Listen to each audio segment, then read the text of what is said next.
Warahmatullahi wabarakatuh.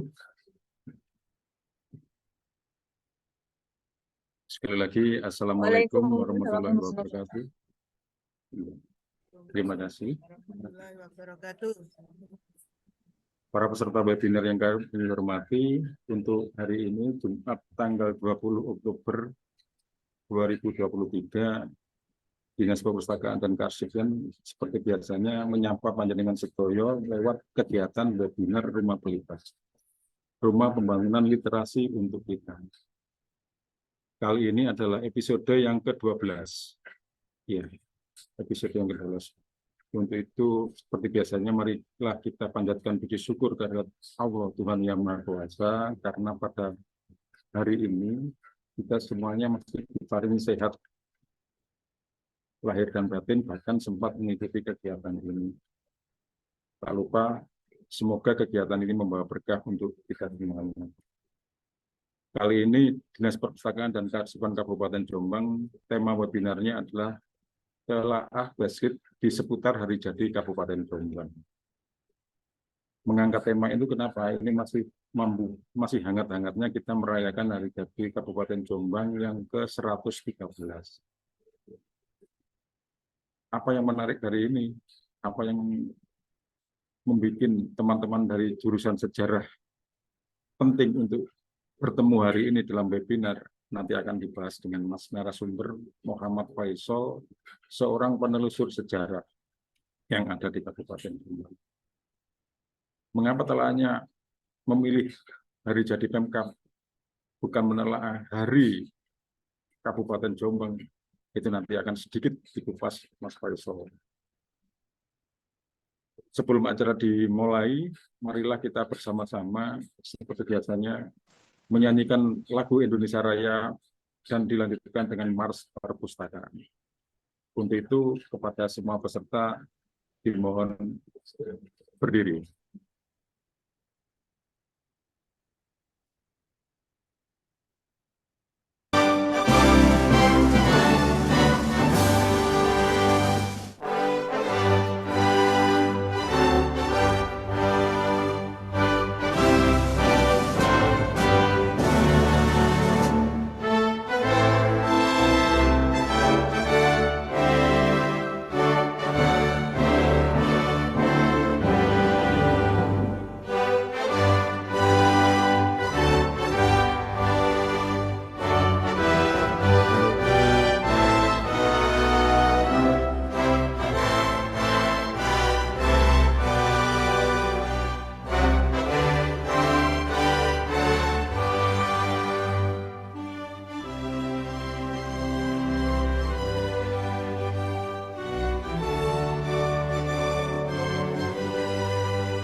Perpustakaan bangsa kita, ilmu meningkat makin cepat, pustaka pun terus berkembang, mencerdaskan kehidupan bangsa, amanat Pancasila. Baca buku, tingkatkanlah harta manusia seutuhnya. Lestarilah budaya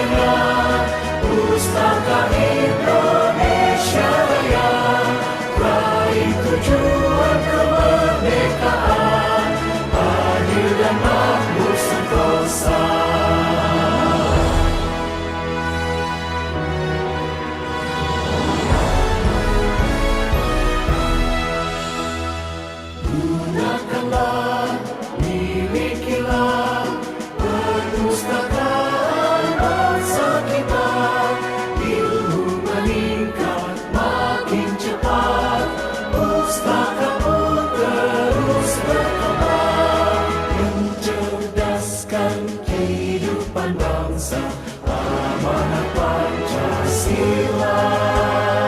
Baca buku, tingkatkanlah harga manusia seutuhnya. Lestarilah budayanya, Pustaka Indonesia Raya. Raih tujuan kemerdekaan, adil dan makmur sentosa.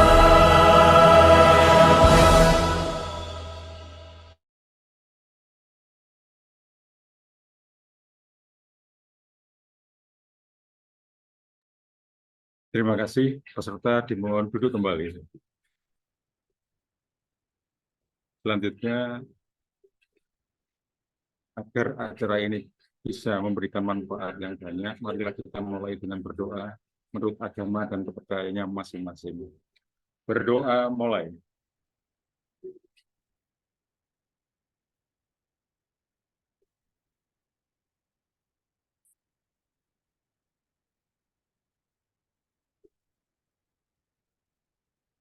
Berdoa selesai.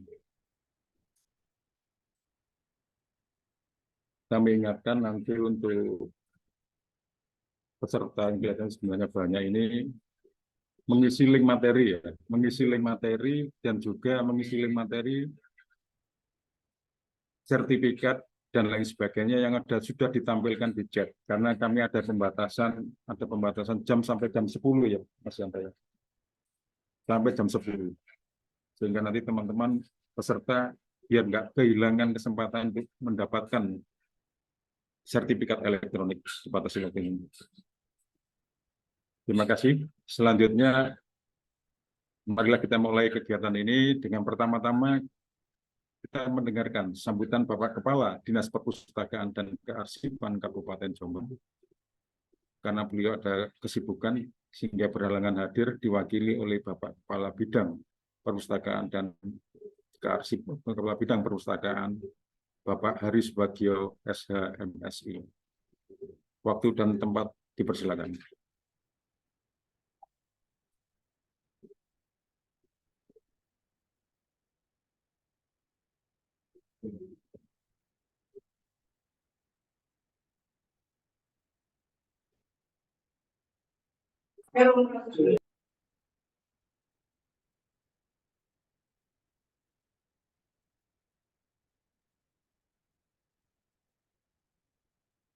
Bismillahirrahmanirrahim. Assalamualaikum warahmatullahi wabarakatuh.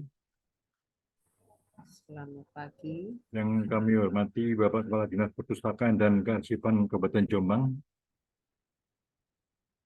Yang kami hormati Bapak narasumber, Pak Faisal, dan yang kami hormati para peserta webinar, rekan-rekan Dinas Perpustakaan dan Kearsipan Kabupaten Jombang, dan hadirin undangan yang berbahagia. Pertama-tama mari kita panjatkan puji syukur kepada Allah Subhanahu wa Ta'ala, di mana pada pagi hari ini kita bisa mengikuti kegiatan webinar ini dalam keadaan sehat walafiat. Kedua kalinya salam kita curah limpahkan pada junjungan kita Nabi besar Muhammad SAW, di mana atas bimbingan dan teladannya kita bisa membedakan mana yang hak dan mana yang batil. Bapak Ibu yang saya hormati, saya sampaikan permohonan maaf Bapak Kepala Dinas karena nggak bisa mengikuti kegiatan ini. Beliau ada kegiatan lain, sehingga kegiatan ini saya diperintah untuk mewakili.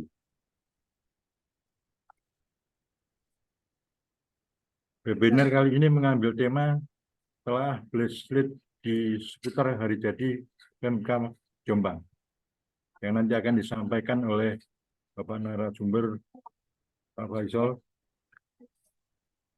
Jadi cerita sejarah asal-usul desa banyak yang belum ditulis atau dibukukan.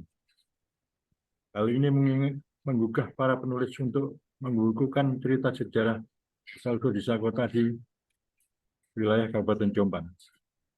Melalui Dinas Perpustakaan ini, mari kita tingkatkan gemar membaca yang bagi generasi muda, yang nantinya akan dituangkan dalam sebuah cerita atau sejarah. Kegiatan menulis ini harus diawali dengan banyak membaca, lalu dituangkan dalam Dua cerita baik itu jelas sejarah, ngomong. lalu nanti dituangkan dalam sebuah cerita maupun Dalam asal-usul desa atau kota di ini Jombang. loh, Kak. Apa Baiklah, itu mari mang kita ikuti acara webinar ini terkait sejarah? dengan penelusuran sejarah dari Jadi Pemkab Jombang. Saya sampaikan terima kasih dengan ucapan Bismillahirrahmanirrahim. Kegiatan webinar ini saya nyatakan dibuka dan dimulai. Terima kasih. Assalamualaikum warahmatullahi wabarakatuh.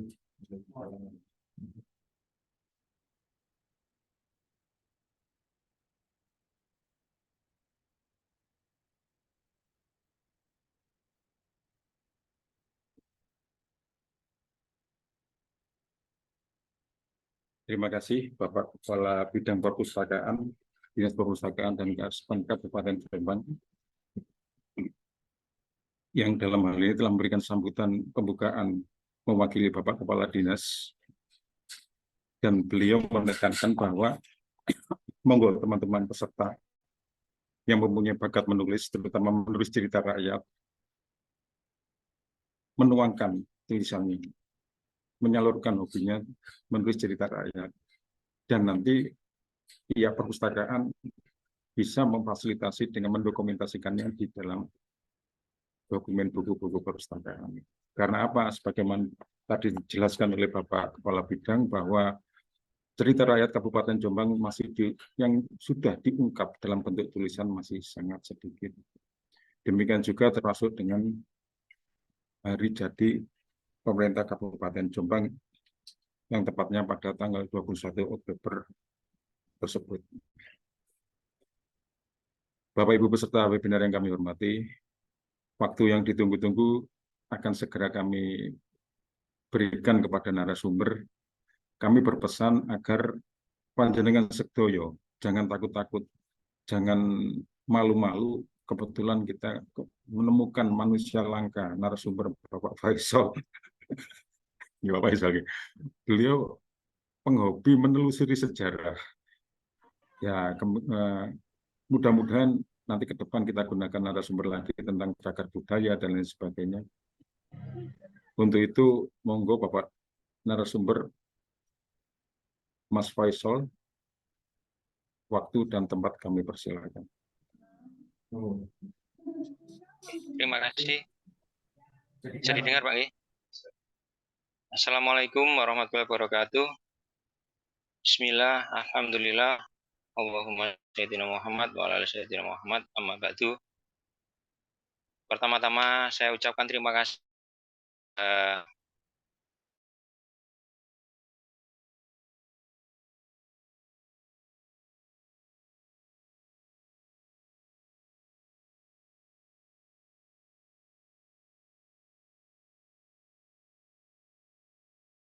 saya bisa sedikit membagikan pengetahuan kepada Bapak Ibu, saudara-saudara yang mengikuti webinar pagi hari ini. Mohon maaf Pak Prince untuk waktunya ini untuk pemaparan berapa menit untuk yang paparan saya, karena nanti batas maksimalnya jam 10 ya. Nanti ada seksi maksimal bukan jam 10 Mas, maksimal jenengan bisa setengah jam atau lebih. Oh, okay. Sekitar setengah jam ya. Nanti pokoknya sebelum Jumatan berakhir. Oh, oke. Okay. Nanti ada bisa interaktif. Bisa interaksi. Oke, okay. Terima kasih Pak Minjo. Bapak, Ibu, dan saudara peserta webinar. Jadi saya mulai tadi sempat disinggung oleh Pak Ari dan Pak Minjo. Memang materi yang akan saya bawakan pagi ini istilahnya itu bukan untuk menggugat ya, tapi justru untuk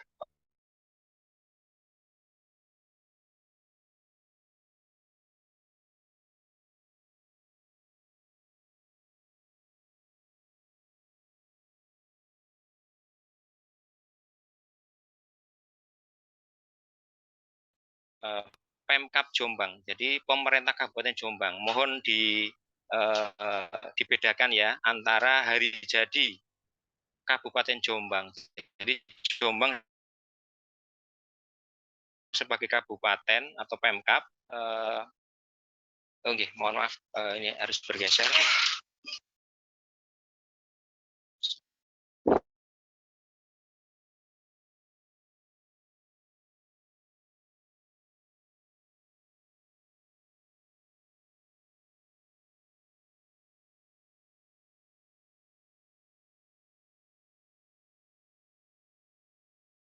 Jadi dengar?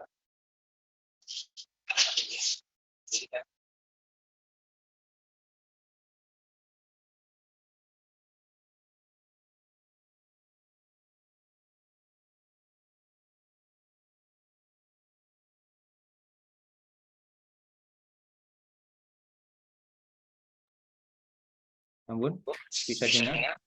Oke. Jadi saya ulangi sebentar. Ketika pemerintah Kabupaten Jombang di tahun 2019 yang lalu menetapkan akhirnya tanggal 21 Oktober 1910 itu sebagai hari jadi Pemkab, ini mohon dimengerti bahwa harus dibedakan antara Jombang sebagai kabupaten atau wilayah administrasi dengan Jombang sebagai nama entitas atau suatu wilayah. Nah, Ibu Bupati Munjidah tahun 2019 akhirnya menetapkan itu. Yang ditetapkan adalah hari jadi Jombang sebagai kabupaten atau wilayah administrasi. Nah, penetapan itu berdasarkan Beslit ya. Jadi Beslit ini bahasa Belanda, berasal dari bahasa Belanda. Kalau kita biasa memahaminya Beslit itu ya semacam surat keputusan gitu ya, SK atau peraturan yang sudah ditetapkan oleh pemerintah kolonial Belanda.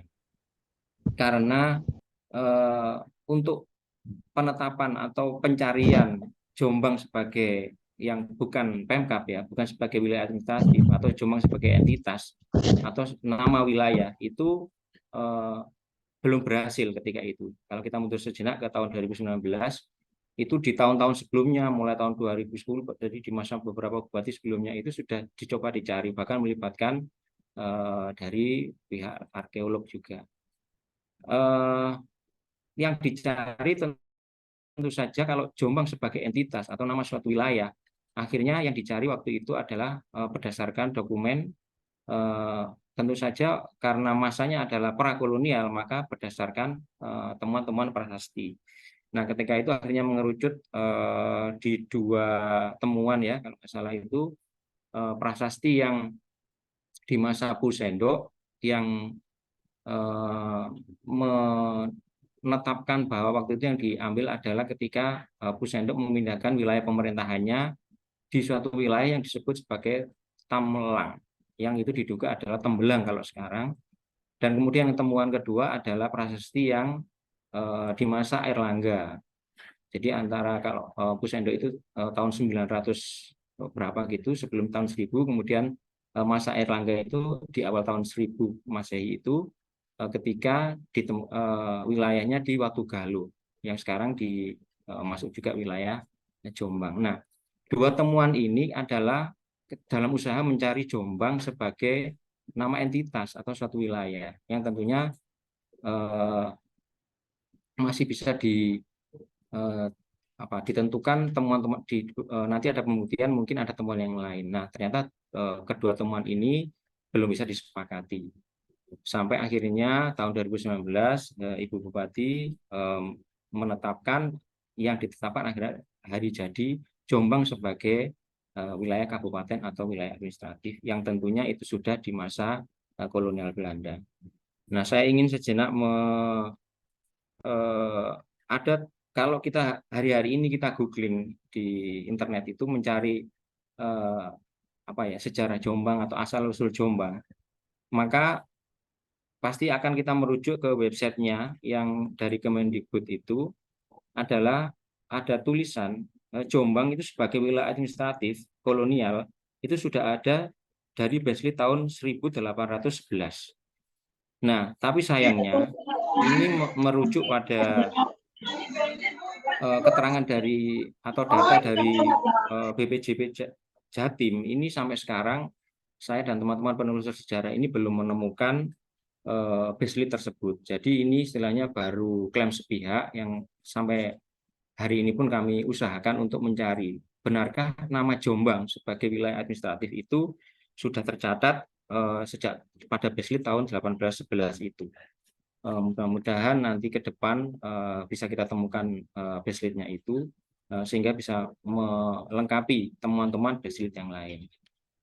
Jadi Bapak Ibu saudara sekalian bisa setidaknya sudah ada gambaran ya.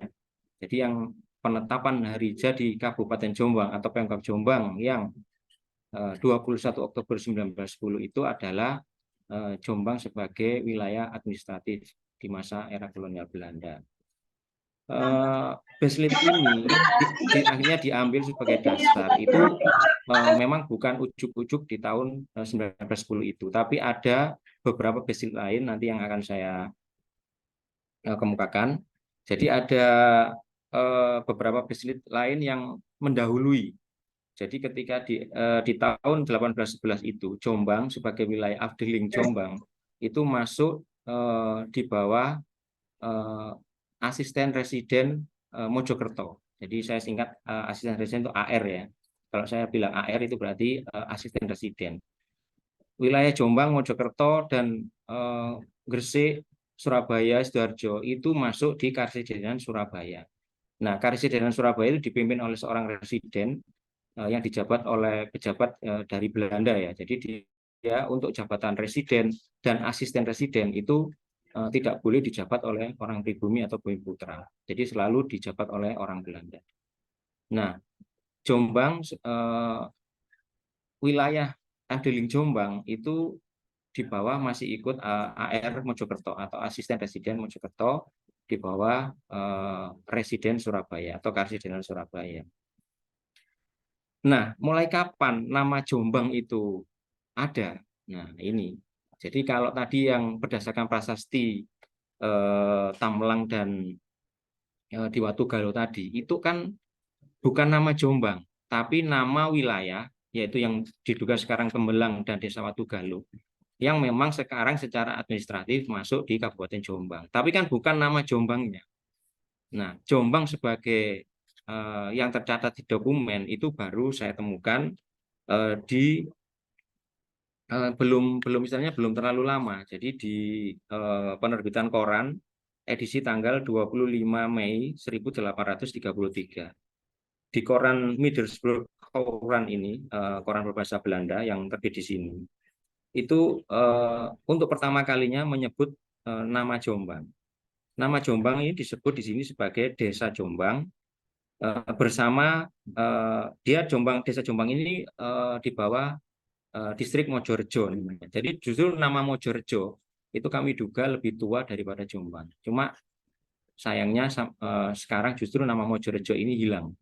Dia tidak dipakai sebagai nama desa atau kecamatan atau dusun.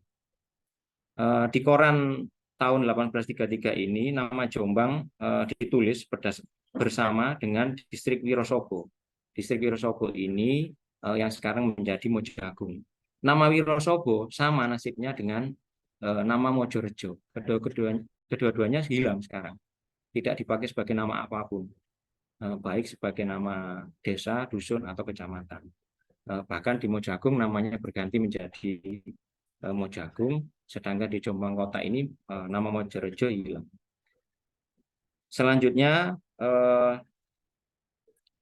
dengan adanya nama Jombang yang pertama kali ditulis di koran edisi tahun 1833 ini disebutkan pada bulan November tahun 1832 di wilayah distrik Mojorejo dan desa Jombang ini ada kejadian yaitu orang diserang harimau gitu ya atau macan gitu ya.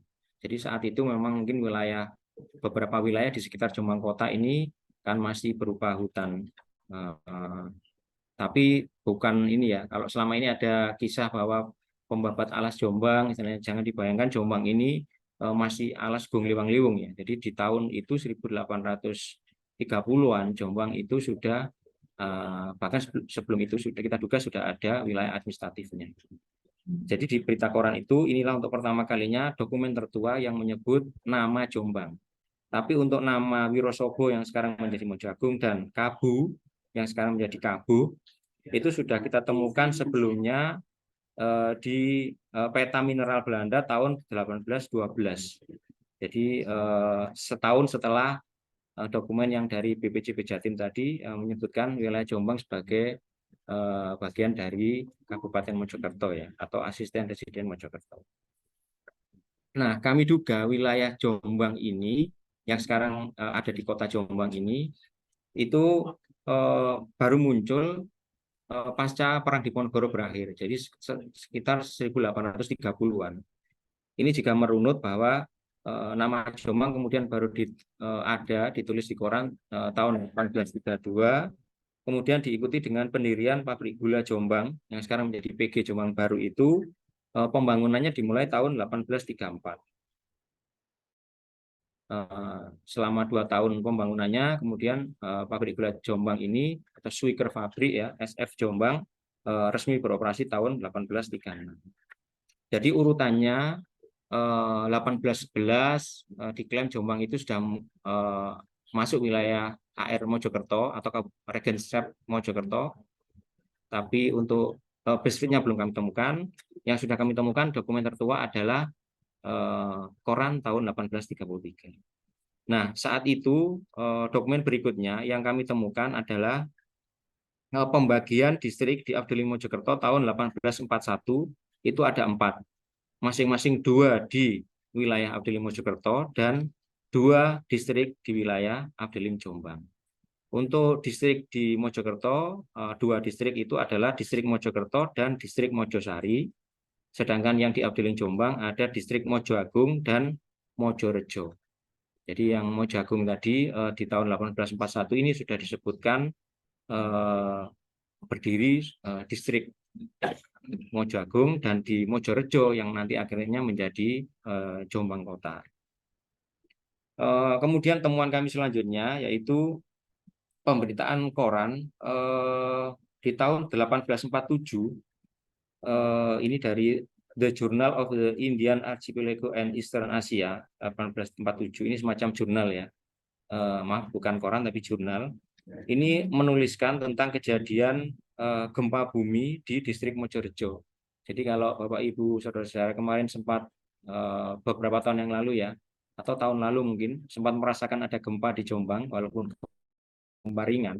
Jadi memang itu sudah ada sejarahnya. Jadi dulu pun Jombang itu beberapa kali dilanda gempa, walaupun tidak besar ya daya rusaknya, karena memang Jombang tidak dilalui sesar aktif.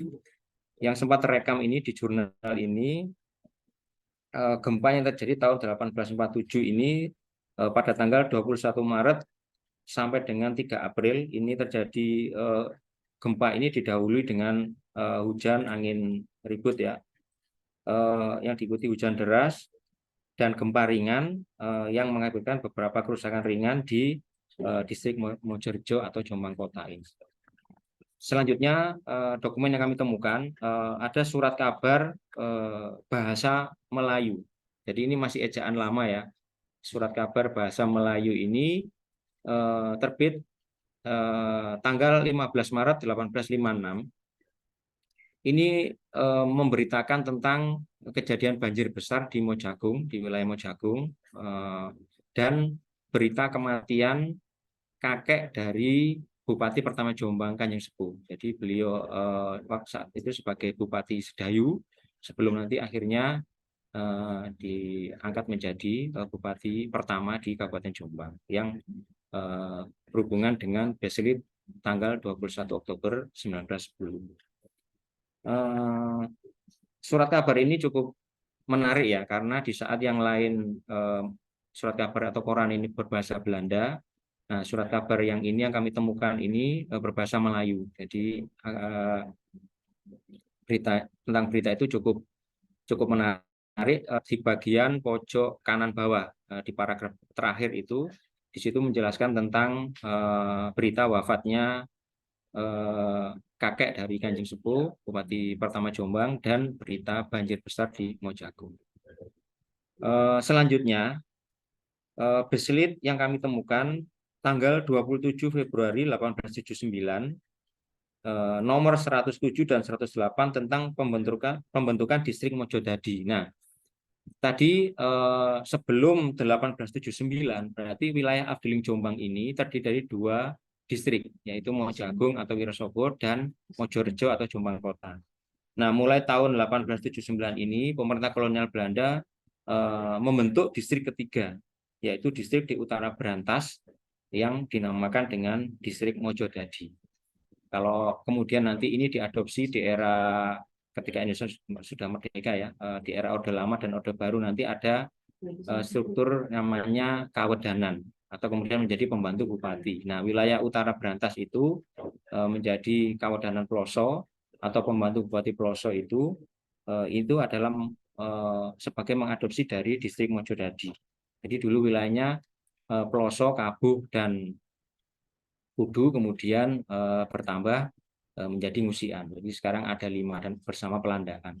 Jadi wilayah kuno di Utara Brantas itu yang tercatat di peta tahun 1812 itu adalah Kabuh dan Pelandaan. Dulu Pelandaan itu yang terkenal bukan Pelandaannya, tapi Bunder, yang sekarang menjadi desa Gebang Bunder itu, yang desa terakhir di ujung paling barat sebelum berbatasan dengan wilayah Nganjuk. Nah, itu 5 kecamatan yang menjadi wilayahnya distrik Mojodadi. Nah, keluarnya beberapa baselit ini nanti yang memperkuat, jadi tidak ujuk-ujuk kemudian ditetapkan distrik yang 21 Oktober 1910 itu. Temuan selanjutnya yang kami temukan adalah baselit ini keterangan dari tadi ya, pembentukan distrik Mojodadi itu tanggal 27 Februari 1879, baselitnya nomor 107 dan 108. Nah, ini yang tampil di layar ini adalah bersama baselit-baselit yang lain ya. Jadi tidak hanya baselit nomor 107 dan 108, tapi bersama baselit-baselit yang lain. Selanjutnya, nah ini yang cukup penting adalah, bisa dibantu selanjutnya Mas, yang baselit 20 Maret. Nah ini ya. Nah untuk baselit tanggal 20 Maret 1881 nomor 90 ini adalah pemisahan AR. Jadi yang saya sebutkan di awal tadi, asisten residen Jombang dari AR Mojokerto. Nah ini adalah cikal bakal nanti yang akhirnya menjadikan Jombang itu dipisah, berdiri sendiri menjadi kabupaten terpisah dari Kabupaten Mojokerto. Itu diawali dengan pemisahan AR-nya dulu. Jadi ke asisten residen ini mulai dipecah atau dipisah itu dengan baselit tanggal 20 Maret 1881, baselit nomor 90.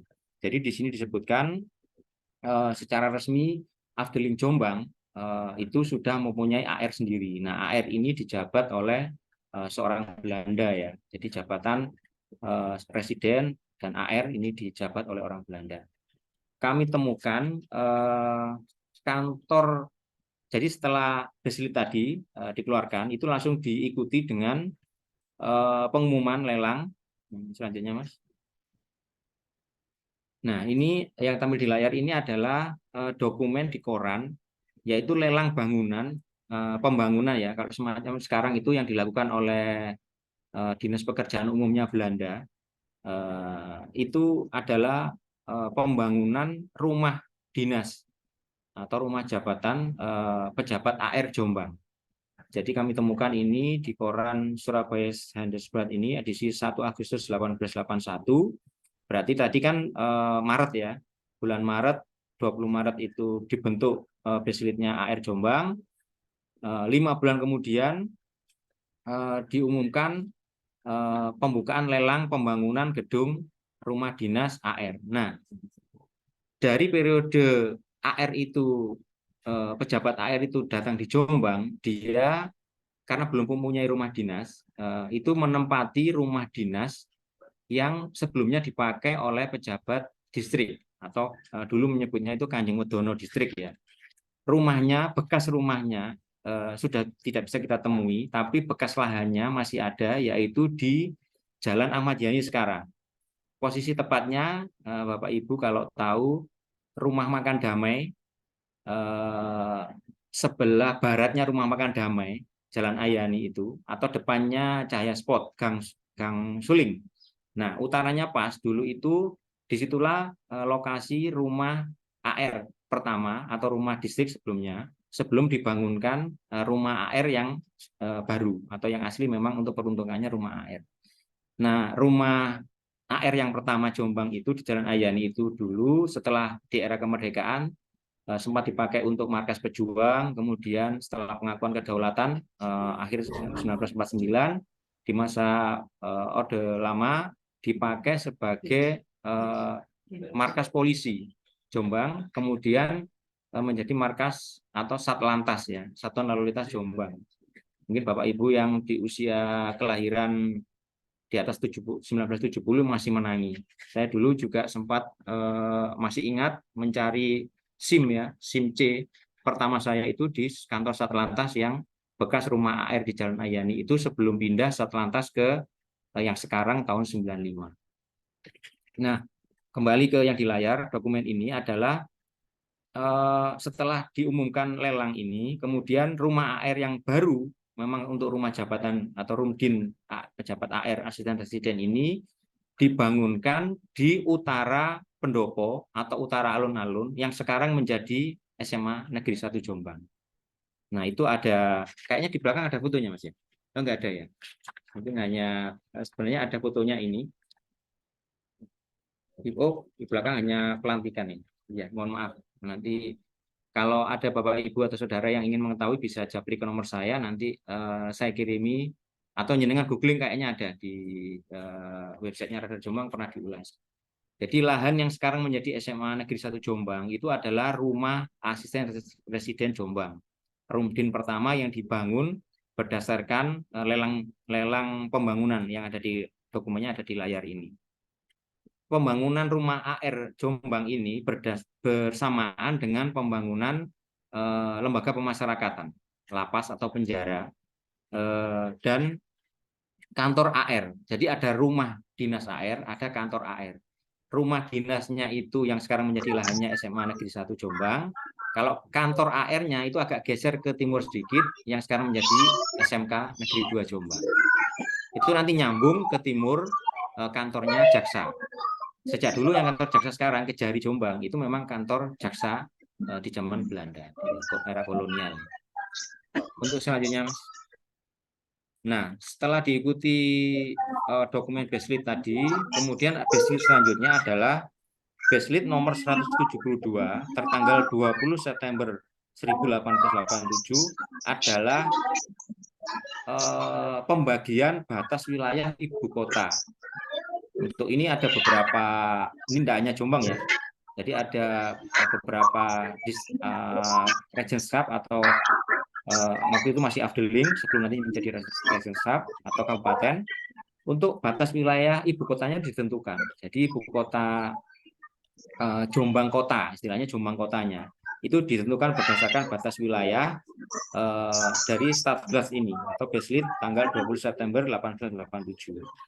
Jadi wilayah ibu kotanya Jombang itu di batas barat itu adalah yang sekarang menjadi Jalan Patimura mungkin ya, Jalan Bupati Sudirman atau Desa Sengon. Kemudian batas ke selatannya itu Pandanwangi, jalan raya itu ke timur sampai ke Parimono.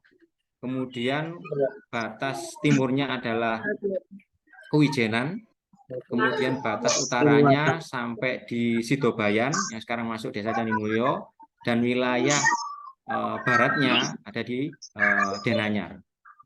Jadi itu adalah batas-batas yang ditentukan oleh baselit ini menjadi ibu kotanya Jombang nanti atau Jombang kota. Nah, untuk selanjutnya adalah pembagian di tahun 1890 ini ada selanjutnya Mas. Selanjutnya. Nah, ini sekitar baselit tahun 1890. Ini adalah pembagian semacam jadi di sini ada yang desa atau ini kan menjadi nanti kecamatan ya. Kawedanan. Jadi ini dari mulai karena Jombang kan belum pisah. Jadi masih ikut Regenskap Mojokerto.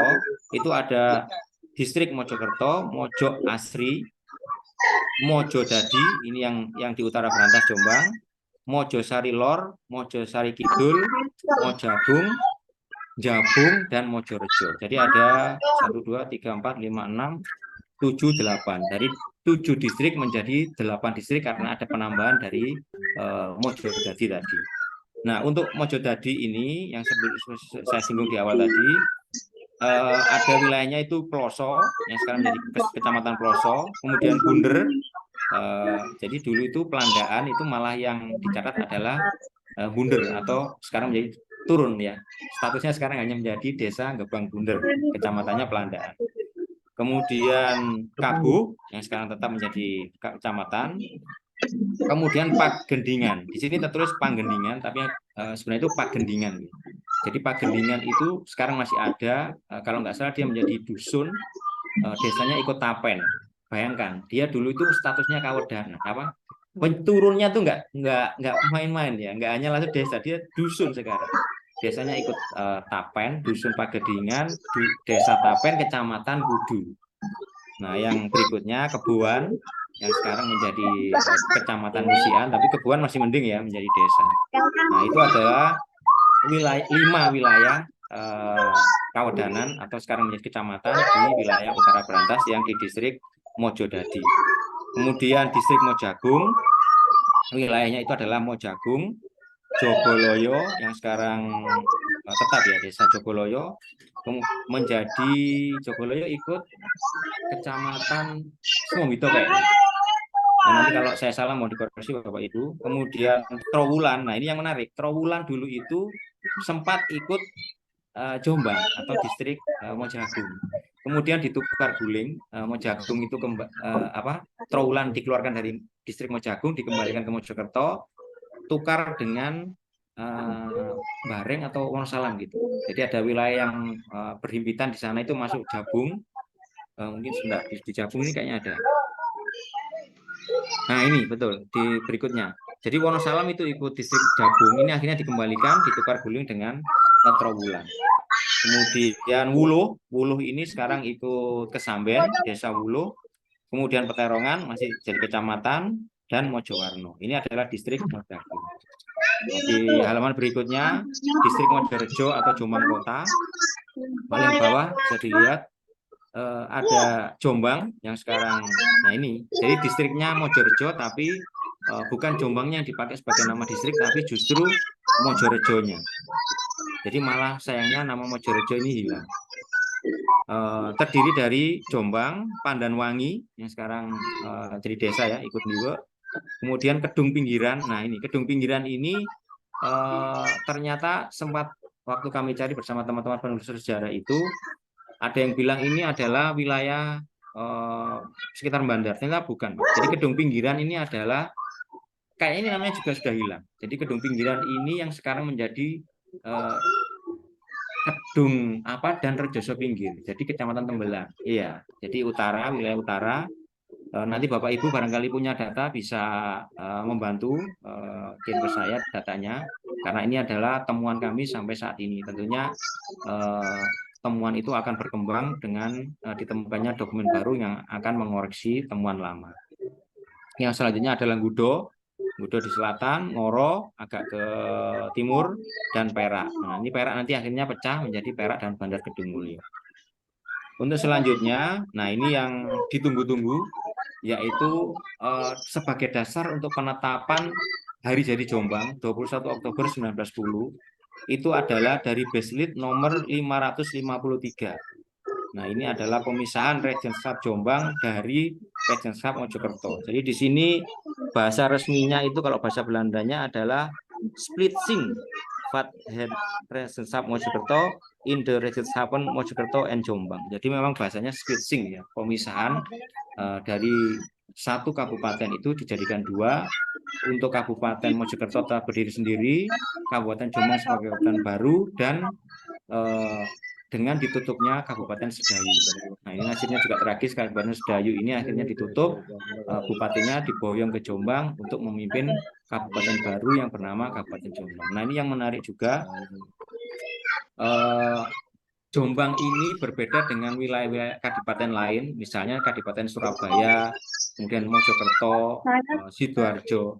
Itu bupatinya atau pejabatnya yang memimpin itu adalah dari keturunan bangsawan. Jadi kalau ditarik ke atas itu ada keturunan dari bangsawannya Pak, atau dari terah raja-raja gitu. Nah Jombang ini tidak ada. Jadi dimulainya ya mulai Kanjeng Sepuh itu. Jadi Kanjeng Sepuh ditarik ke bawah bisa, tapi kalau ditarik ke atas larinya ke Sedayu. Jadi Duriah dari keluarga Sedayu. Jadi Jombang ini memang kalau nanti tapi nanti mungkin bisa diskusi di karena nggak mungkin di sekarang ya, karena kita khusus membahas Beslit. Kenapa nanti akhirnya menjadi Ijo Abang, nanti ada yang itu nanti ada sesi tersendiri mungkin bisa diagendakan Pak Winjo. Karena nanti hubungannya sama ini Pak ternyata hasil diskusi saya dengan beberapa teman penulis sejarah yang lain. Nah, untuk Beslit yang 21 Oktober 1910 ini yang di layar bisa dilihat Bapak Ibu, diteken oleh sekretaris negara ya, The Algemene Sekretari itu bernama Stahl. Stahl itu nama pejabat. Untuk selanjutnya ini adalah pembagian wilayah 4 distrik di Regenskap Jombang. Jadi setelah 1910 itu Oktober, kemudian nanti diikuti kalau kita baca di dalam Beslitnya itu nanti ada sebelum pelantikan. Nah ini yang menarik. Ternyata yang dijadikan jadi beda Pak. Untuk kita sekarang itu biasanya yang dijadikan dasar adalah keluarnya SK tersebut atau Beslit tersebut. Tapi kalau era kolonial dulu yang dihitung bukan SK-nya, tapi tanggal pelantikan Bupati Kanjeng Sepuh resmi dilantik, yaitu tanggal 1 Desember 1910. Berarti Oktober, November, Desember, 2 bulan ya, ada jeda 2 bulan sebelum beliau dilantik resmi menjadi bupati. Nah itu yang ditetapkan sebagai dimulainya bertahta, istilahnya begitu kalau pejabat dulu itu. Jadi bukan dihitung dari Beslitnya, tapi dihitung dari mulai dilantik secara resmi. Nah, di sini ada 4 distrik, bisa dilihat ada distrik Ploso, Mojagung, Bareng, dan Jombang Kota. Nah, di sini mulai 1910 ini nama Mojorejo sudah hilang dan digantikan dengan nama Jombang. Kemudian Ploso menggantikan distrik Mojodadi. Kemudian Adam Bareng. Jadi sebelum nanti menjadi Ngoro itu ternyata dulu justru distrik Bareng. Untuk selanjutnya ini ada ini aja ya sudah karena untuk di Beslit sudah habis. Ini untuk selanjutnya nanti saya ini tambahan saja. Jadi ini ada sebelumnya Mas. Nah ini adalah struktur pemerintahan yang boleh dijabat oleh pejabat pribumi atau bumi putra. Jadi di bawah residen tadi ada AR, asisten residen, di bawahnya lagi ada bupati atau Regenskap itu yang memimpin Regenskap itu sudah mulai boleh dijabat oleh pribumi atau bumi putra. Biasanya dari kaum bangsawan ya.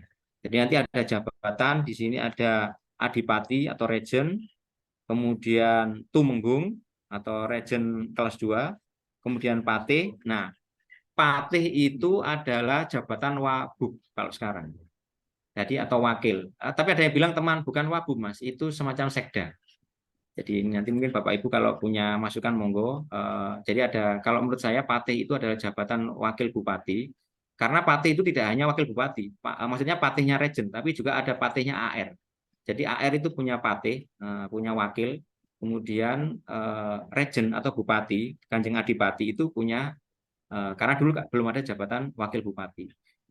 Nanti coba kita cari lagi, sebenarnya yang tepat itu jabatan patih itu wakil atau sekda. Kemudian jabatan selanjutnya di bawahnya itu ada Hof Mantri and Kliwon. Itu adalah di bawahnya patih. Kemudian Hof Jaksa, nah yang tadi saya sebut kantornya Jaksa itu yang sekarang menjadi kantor Kejari Jombang, itu sejak zaman kolonial ya sudah kantornya Jaksa.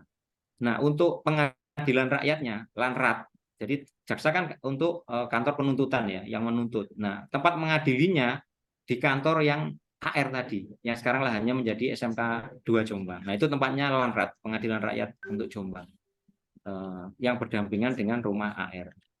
Kemudian di bawahnya ada Hof Pengulu. Nah, Pengulu ini kalau sekarang yang pejabat KUA itu ya. Jadi tugasnya urusan hak waris, kemudian urusan pernikahan, perceraian, khususnya dari umat Islam. Itu yang menangani adalah Hof Pengulu atau Kepala KUA kalau zaman sekarang. Jabatan selanjutnya Demang, ini yang memimpin distrik. Kemudian ada Aris. Nah, Aris ini di bawahnya Demang semacam Kordes. Jadi dia koordinator beberapa desa. Jadi itu ada namanya Aris dan ada Patinggi atau Petinggi. Saya kemarin diskusi dengan Pak Dian Soekarno. Beliau ini kan intens untuk menelusuri jejak-jejak atau cerita-cerita kisah rakyat, itu menemukan jabatan petinggi atau patinggi itu yang sekarang masih bisa ditemukan kisahnya itu di Desa Manduro di Kabu. Itu masih ada, kalau kita tanya di sana kata beliau itu ada patinggi.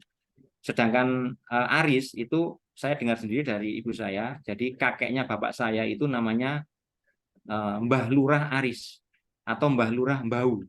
Jadi dulu itu ternyata kalau lurah saja itu memimpin satu desa. Kalau Mbah Lurah Mbau atau Mbah Lurah Aris itu dia koordinator ya, dia memegang beberapa desa. Dia bertanggung jawab kepada Kanjeng Wedono tadi atau Kanjeng Demang. Kemudian Patinggi, nah sudah.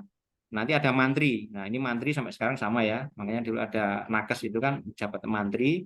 Dia tugasnya itu khitan ya, menyunat, kemudian memberikan vaksin dan mengobati orang-orang yang sakit, itu jabatan mantri.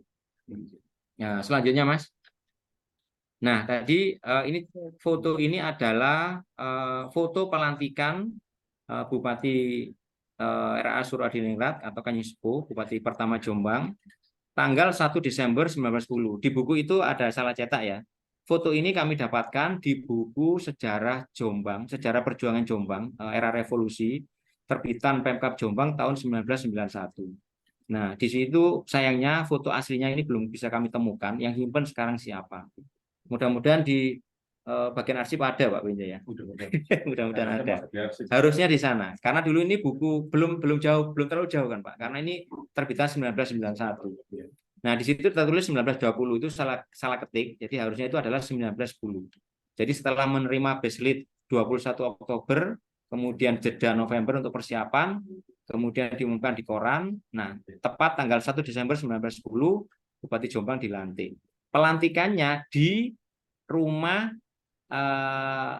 AR, iya, di rumah AR. Cuma kalau pejabat yang melantik adalah residen Surabaya. Jadi nanti beda lagi Bupati Jombang kedua itu nanti sudah dilantik di Pendopo Jombang yang bangunannya sudah jadi. Karena ini ada cerita menarik setelah ini. Yang melantik bukan residen Surabaya tapi residen Mojokerto. Jadi Mojokerto itu sempat sebentar menjadi residen, hanya beberapa tahun, 2-3 tahun kalau nggak salah. Nah, pas kebetulan Bupati Jombang ganti. Jadi yang melantik itu adalah, tapi residen Surabaya tetap hadir, diundang sebagai undangan. Jadi ini ya foto kira-kira setelah dilantik itu beliau berfoto bersama Abdi Dalem, kemudian para lurah, para demang tadi, Kanjeng Wedono di depan rumah dinas AR Jombang. Selanjutnya, nah setelah Kanjeng Sepuh itu dilantik, itu tidak bisa langsung berkantor di Pendopo, karena pendoponya masih dalam proses pembangunan, dan itu memakan waktu yang tidak sedikit, hampir 3 tahun. Jadi nanti Bupati Kanjeng Sepuh itu baru bisa ngantor di Pendopo 1913, 3 tahun kemudian. Ini adalah foto Hotel Pavilion. Jadi dulu di Jombang itu ada 3 hotel yang sempat dijadikan tempat ngantornya Kanjeng Sepuh. Jadi beliau sambil nunggu pembangunan Pendopo yang lama itu hampir 3 tahun, beliau itu pindah-pindah ngantornya di 3 hotel ini. Ada namanya Hotel Jombang yang sekarang sudah nggak ada ini ya, jejaknya. Lahannya, lokasinya itu di depan Bapenda PMK, utaranya Tivoli. Nah itu Hotel Jombang. Yang kedua Hotel Pavilion yang sekarang menjadi SD Kepanjen 2 atau Perdana. Itu Hotel Pavilion. Yang ketiga Hotel Bromo. Letaknya itu di depannya yang kantor air lama tadi, Jalan Ayani. Dulu kalau Bapak Ibu yang usia saya atau ya, lahir tahun 70-an gitu masih menangi namanya Toko Milando, Pak. Pak Princeng mungkin masih tahu. Nah, itu Hotel Bromo itu di sebelah baratnya, di belakang ada percetakan Tulus Abadi, belakangnya Milando. Itu dulu Hotel Bromo. Tapi sayang sekarang jejaknya sudah nggak ada. Jadi kalau yang masih bisa ketemu kita yang agak mirip itu yang bangunan di SD Perdana. Itu pun sekarang sudah berubah kan, sudah bukan genteng tapi sudah di tingkatnya. Jadi bentuknya sekitar ini fotonya tahun 1907. Selanjutnya Mas. Ini masih sama Hotel Pavilion yang dipakai ngantor untuk Kanjeng Sepuh sambil menunggu pembangunan Pendopo. ini fotonya ini masih ini ya, masih memperlihatkan bentuk aslinya. Ada di situ terlihat mobil. Mobilnya itu khas mobil tahun 1910, 1920 seperti itu bentuknya. Demikian yang bisa saya sampaikan materinya. Nanti monggo kalau Bapak Ibu peserta yang ingin bertanya, kalau masih ada waktu monggo. Sekiranya nanti tidak ada waktu bisa japri ke nomor saya. Nanti bisa kita lanjutkan, atau kalau saya ada dokumen yang bisa saya kirimkan akan saya kirimkan. Terima kasih. Saya kembalikan ke Pak Brince. Terima kasih Mas narasumber waktu yang telah didapatkan, dan selanjutnya untuk peserta monggo silakan bertanya, baik itu lewat chat maupun lewat langsung komunikasi interaktif. Dan ini saya melihat di chat ada satu pertanyaan, Mas. Monggo. Nah, monggo kita langsung Oke. mulai dengan bertanya. Kalau boleh bertanya, sebelum ada Beselit Belanda, apa kata Jombang pernah muncul sebelum penjajahan Belanda? Misalnya masa Mataram Islam atau masa-masa sebelum Beselit Belanda. Artinya kata-kata Jombang itu di era Belanda pernah muncul enggak? Betul. Monggo dijelaskan, Mas. Dari siapa Pak? Mungkin ada jelasnya. Kamu kan AW gitu. Oh, inisial AW nggih. Terima kasih untuk yang peserta yang bertanya dengan inisial AW. Jadi pertanyaan memang menarik. Tadi sudah saya singgung di awal ya. Yang kita cari ini memang kapan sih kata-kata Jombang itu mulai ada? Munculnya tahun berapa kan gitu Pak ya? Dan tadi pertanyaannya betul, apakah sebelum era kolonial Belanda nama Jombang itu sudah ada? Pertanyaan ini sebenarnya sama. Jadi kami dan teman-teman penelusur sejarah, khususnya dari Komunitas Pelestari Sejarah Jombang, Kompas, itu juga masih mencari. Dan pencarian itu masih mentok di tahun 1811 tadi. Itu pun masih jari ini, tembung jari ini. Karena dokumen Beselit 1811 yang diklaim oleh BPJP Jatim, yang diunggah di Kemendikbud itu websitenya, itu pun belum bisa menunjukkan Beselit tersebut. Apakah Beselit tersebut sudah memuat kata-kata Jombang atau belum, atau Mojorejo. Nah, jadi yang bisa kami temukan sekarang yang paling tua yang memuat kata desa Jombang atau Jombang itu ya koran tahun 1833 tadi. Yeah. Tapi ini bukan berarti ini loh ya. Jadi saya tidak mengatakan bahwa tidak ada kata-kata Jombang itu tadi di yang lebih tua. Mungkin saya berhusnul saja belum ketemu. Dan kami memang itu harus kami tanamkan, harus kita tanamkan. Kita bukan berarti tidak ada, tapi belum ada atau belum ketemu. Nah, kembali sebagai tambahan Pak. Jadi ini menarik. Mungkin Bapak Ibu atau peserta yang lain mungkin sudah ada yang tahu atau tapi belum semua. Kalau Jombang diklaim sebagai daerah yang tertua, yang katanya hijau abang lah, nanti dari buah dari daun hijau dan merah, dari apa, itu masih harus kita konfirmasikan dan kita kompromikan. Bapak Ibu peserta tahu nggak? Di seluruh Indonesia itu ada 8 nama Jombang. Artinya apa? Ada 7 wilayah nama Jombang di luar Jombang kita yang ini. Pertanyaannya, apakah Jombang-Jombang itu ada hubungannya dengan Jombang sini? Pertanyaan kedua, lebih tua mana nama-nama Jombang yang di luar Jombang sini dengan Jombang yang di sini? Itu masih kami telusuri terus, Pak. Jadi ada Jombang ini yang paling muda ya. Saya urutkan dari yang paling muda. Jombang di Kalimantan. Kalau nggak salah namanya Tanah Bumba atau apa ya, di Jombang, di Kalimantan. Itu baru muncul tahun 74. Ini kan bisa kita pastikan pasti dari dari keluarga Transmigra. Tapi kan muncul pertanyaan berikutnya. Transmigran dari mana? Karena berarti masih ada 6 wilayah lain selain Jombang sini. Jombang Jember, Pak. Jombang Jember itu baru muncul 1899. Kalau itu sudah bisa kita pastikan, Pak. Perantau dari Peterongan. Kebetulan kakek buyutnya, cicitnya berarti ya. Cicitnya itu teman saya. Dan beliau sudah menulis buku tentang sejarah, babat sejarahnya Jombang yang Jember. Jadi Jombang Jember itu sekarang sudah berdiri menjadi Kecamatan Jombang, Kabupaten Jember. sebelumnya adalah Kecamatan Kencong.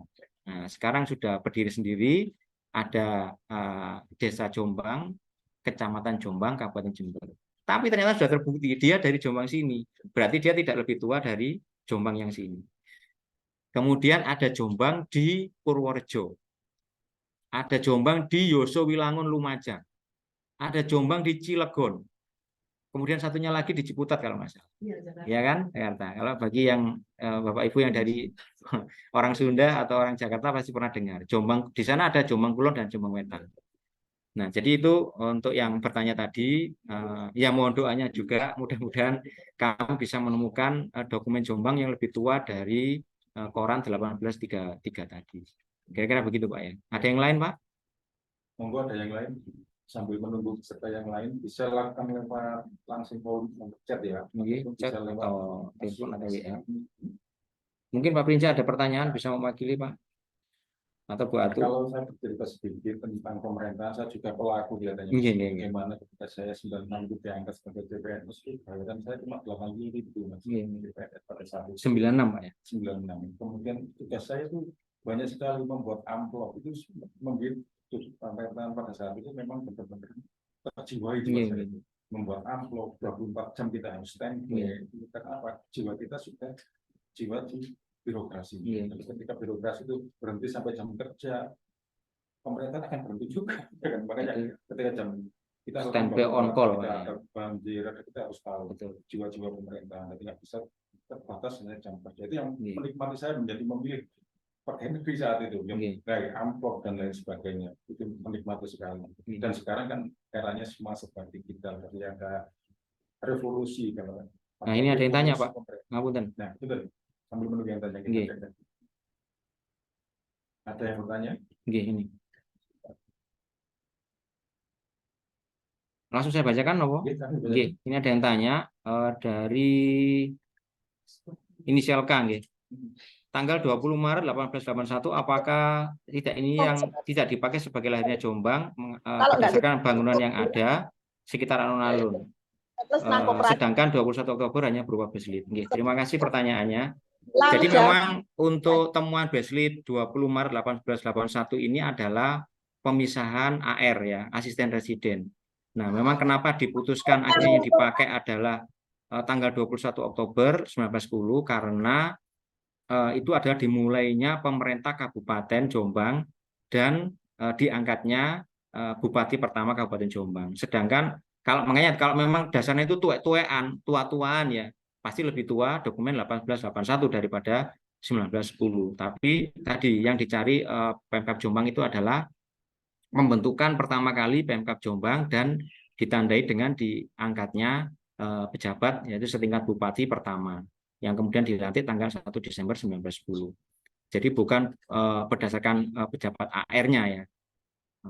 Akhirnya yang diputuskan adalah yang beslit 21 Oktober 1910 walaupun ada peninggalannya bangunan yang ada di sebelah utara alun-alun yang sekarang menjadi lahan SMA 1 itu. Kira-kira begitu Pak. Jadi karena ini yang dicari adalah hari jadi Pemkab Jombang, maka memang lebih pasnya, lebih tepatnya adalah yang 21 Oktober 1910. Jadi kalau yang tahun ini tepat, yang kita peringati besok ini adalah hari jadi yang ke-113. Dihitung dari tahun 1910. Kira-kira begitu. Ada lagi?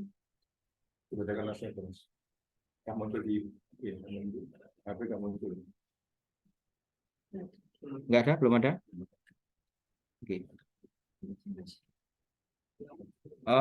Ya, mungkin sebagai tambahan sambil menunggu yang bertanya. Waktunya masih kapan Pak? Sampai jam berapa? Sampai masih ada jam 10 nih? Bisa. Ini ada tambahan saya. Jadi saya bacakan lagi untuk struktur birokrasi pemerintahan kolonial Belanda di Nusantara itu dimulai. Jadi harus kita bedakan Pak. Biasanya kan orang ini Pak pernah dengar mungkin Pak Pinca, company Londo gitu ya.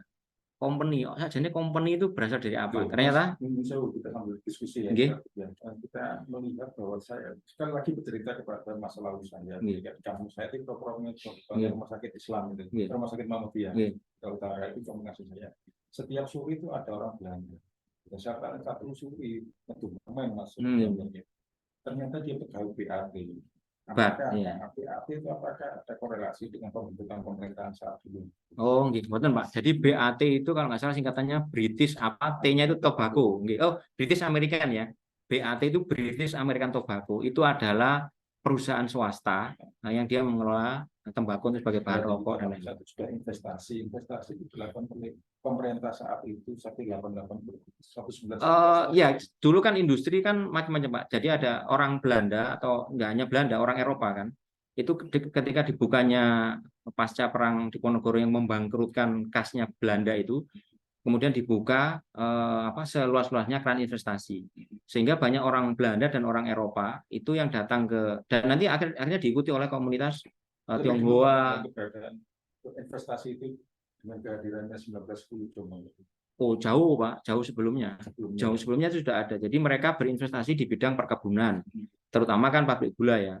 Kemudian tadi tembakau. Jadi komoditas Jombang itu di tahun sampai dengan 1884 itu masih hanya ada sekitar 3-4 pabrik gula.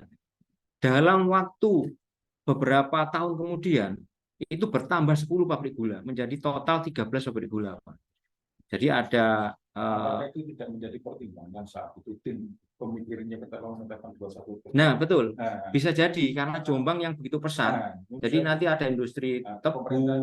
Ya, betul, SDA kan. Nggih, betul. Itu salah satu pertimbangannya kami duga kenapa Jombang akhirnya dipecah dari Mojokerto, karena memang SDM dan SDA-nya sudah berkembang dengan besar. Nah, jadi kembali tadi ke yang BAT, Pak.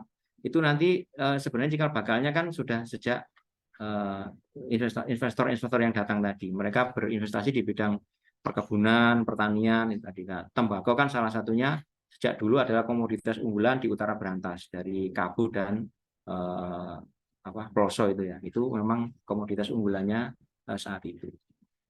Ada pertanyaan, Pak? Mas narasumber berikutnya adalah memberikan kesempatan kepada peserta, mengingatkan sekali lagi kepada peserta untuk mengisi link Zoom, link sertifikat. Link sertifikat ini ada sekitar 98 peserta, 95. Jangan sampai di luar batas kemudian bingung. Sertifikatnya terakhir jam 10. Link sertifikatnya mohon untuk teman-teman peserta diisi sama materinya. Sampun?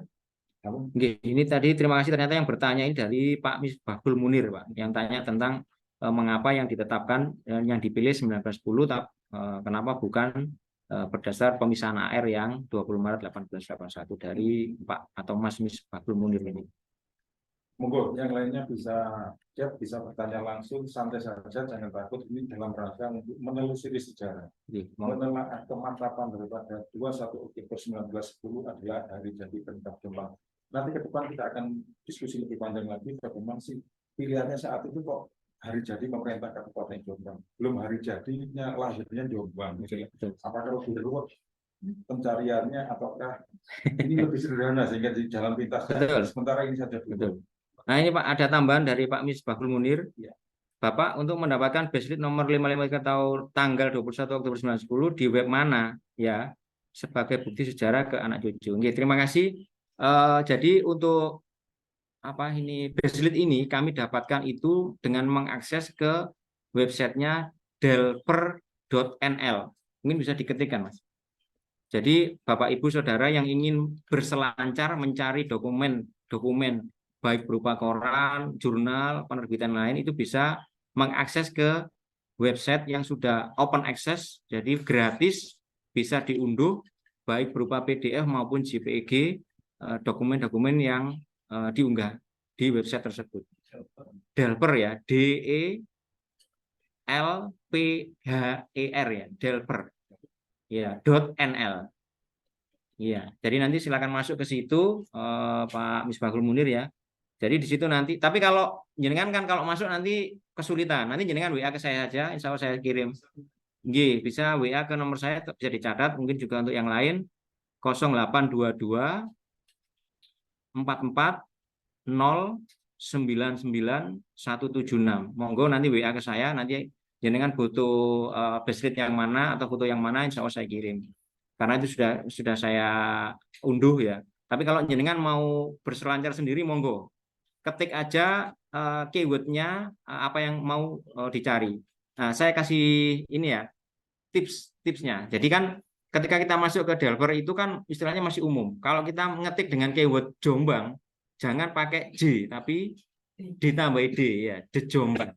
Nah, kalau kita memakai keyword The Jombang saja, itu nanti masih umum. Jadi mungkin hanya pencarian yang paling atas saja. Itu kalau misalnya kita klik akan ada 20.000 dokumen yang disajikan. Nah, ini kan Jombang sebagai apa?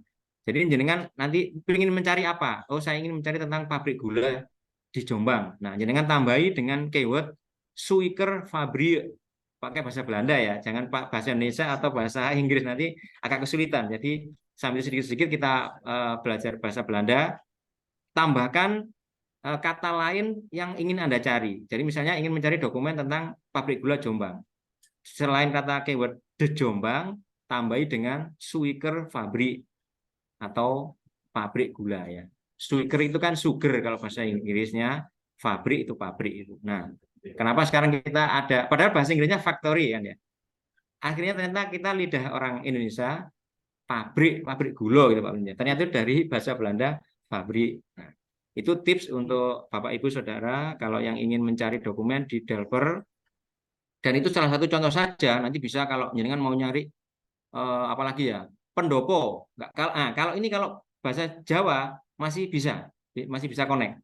Jadi misalnya pendopo de Jombang, itu nanti akan langsung keluar disajikan datanya.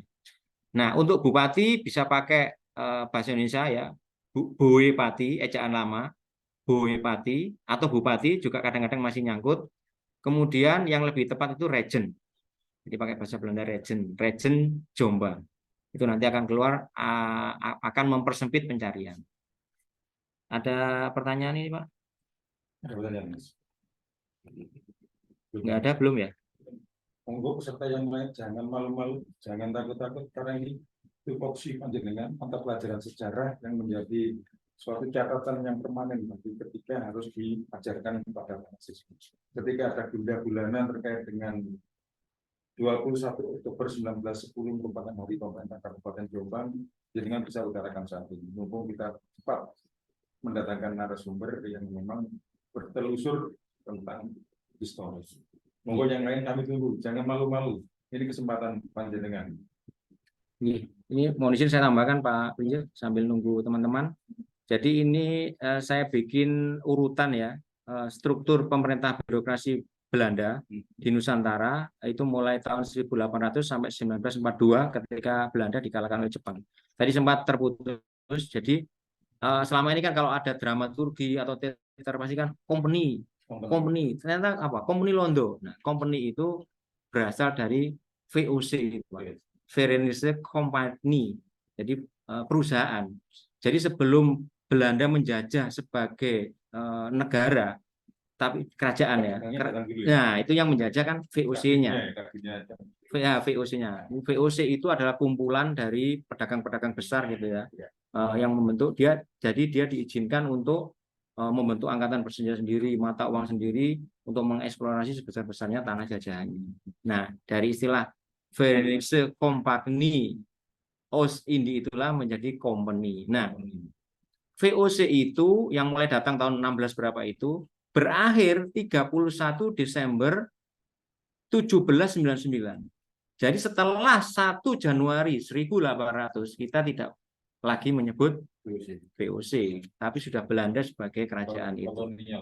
Kolonial, dia sudah kolonial. Makanya dia strukturnya itu dimulai dari yang kedudukan paling tinggi adalah kendali Ratu Belanda di Belanda. Kemudian di bawahnya ada Menteri Negara Jajahan. Kabinetnya di Belanda sana. Karena itu Mas, ketika panjenengan sebagai penelusur, oleh apa sih yang diberikan Belanda dari sisi pemerintahan kepada kita yang bisa diterapkan saat ini?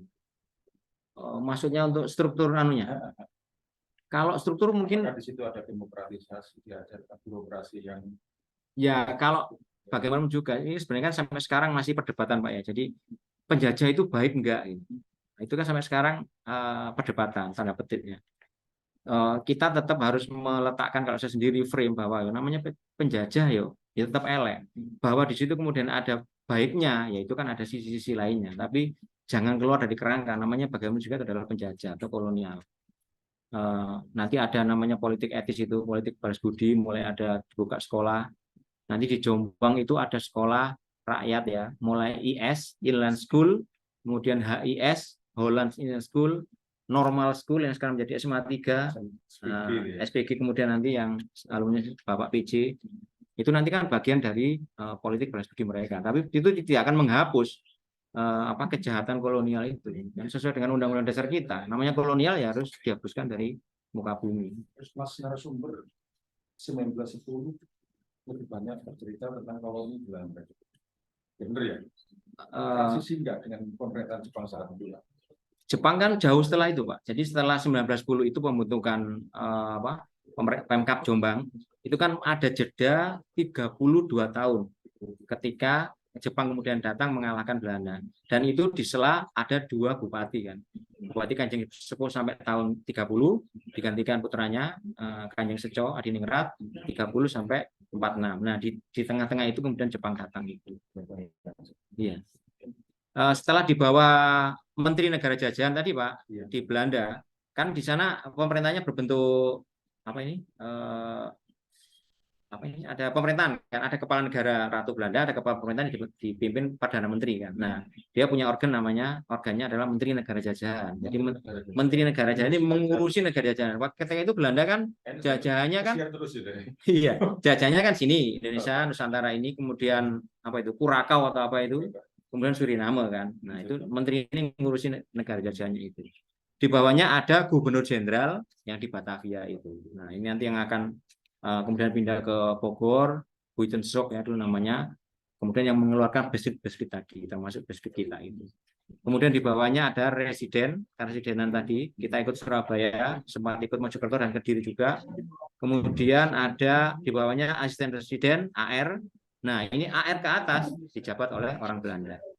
Mulai di bawahnya AR, nah ini yang pribumi boleh. Jadi gajinya berapa? Ada Pak, angka-angkanya ada. Jadi gajinya memang waktu itu ada tunjangan penginapan juga. Yang murni bule dan yang Iya, pasti ada bedanya. Pasti lebih dibayar lebih mahal untuk yang Belanda. Ada Pak, data kita temukan juga gajinya pejabat-pejabat itu berapa. Anggarannya untuk misalnya tadi untuk Kanjeng Sepuh sebelum menempati pendopo nyewa hotel lagi, tinggal di hotel itu ada. Oh iya, saya tahu Mas ketika di awal pemerintahan bahwa alun-alun Jombang sangat sentral ketika saat itu ya. Mengumumkan tentang pemerintahan. Mas narasumber bagaimana posisi alun-alun saat itu? Iya, jadi untuk alun-alun itu sebenarnya adalah juga belum lama, Pak. Belum lama. Alun-alun itu adalah lahan hibah yang masih kita cari dokumennya. Kami duga itu adalah hibah dari kereta api. Jadi PJKA kan sekarang itu atau KAI itu. Dulu namanya perusahaannya kan SS, Pak. Staatspoorwegen.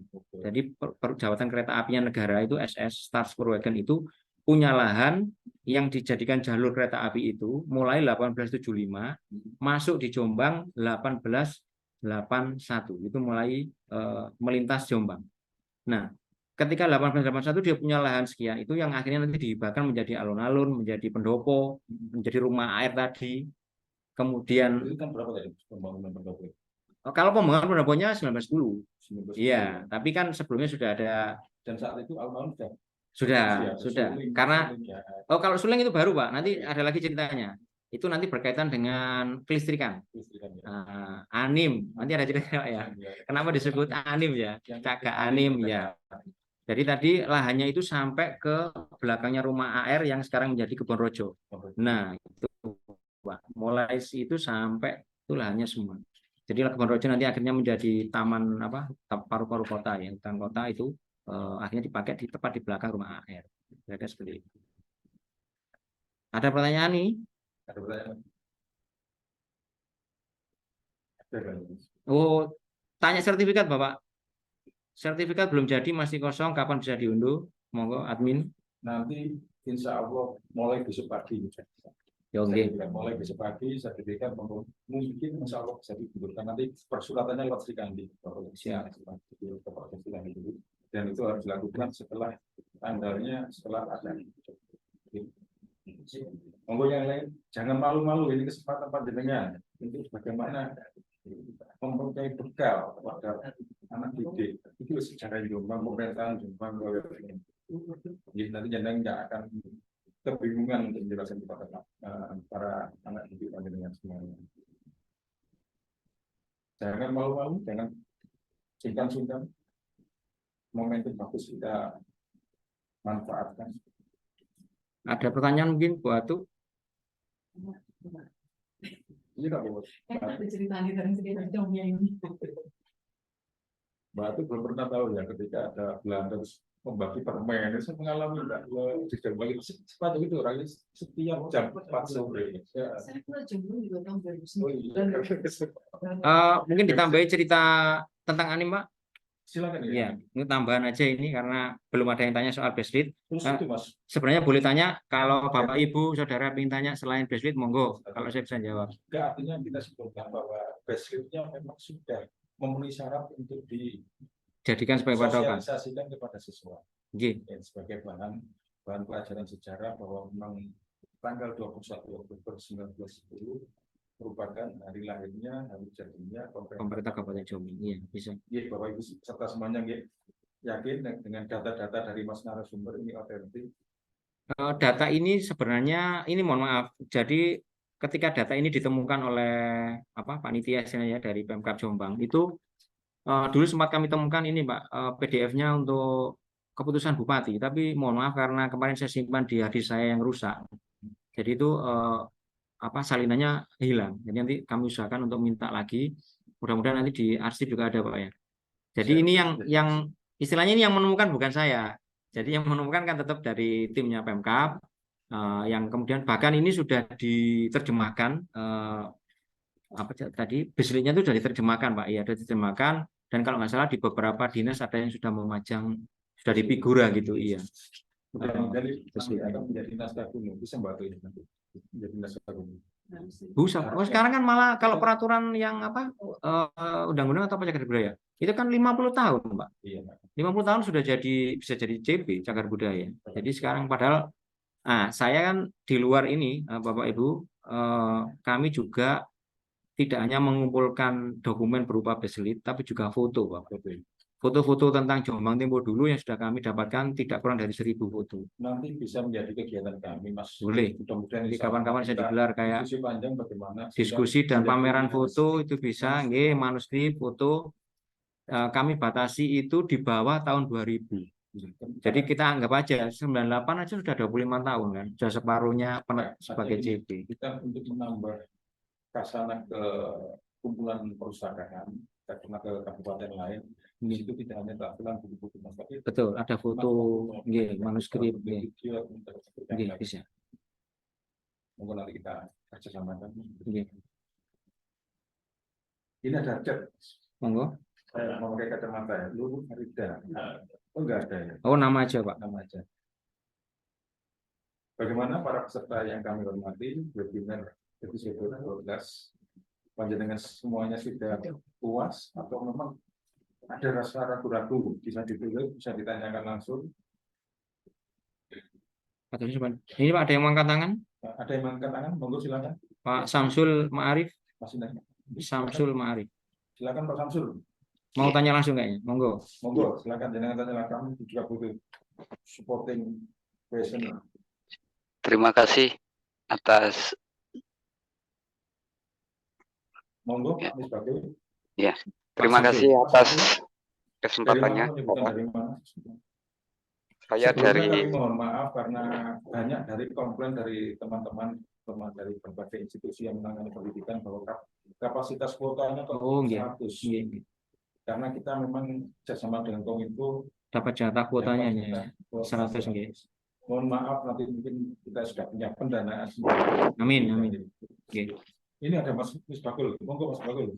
Mas Samsul Pak. Mas Samsul. Nggih, monggo. terima kasih atas kesempatannya Pak. Assalamualaikum warahmatullahi wabarakatuh. Waalaikumsalam. Selamat sejahtera, salam sejahtera untuk kita semua. Langsung saja. Kelihatannya volumenya dinyalakan Mas. Sudah. Monggo terus Pak. Monggo Mas. Lanjut.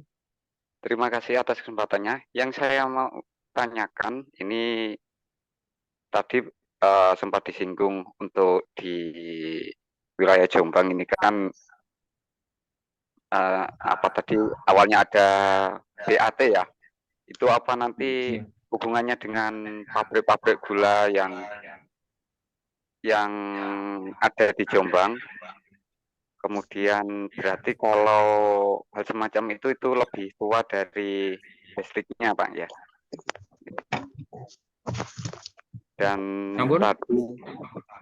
Dan tadi saya mendengar kalau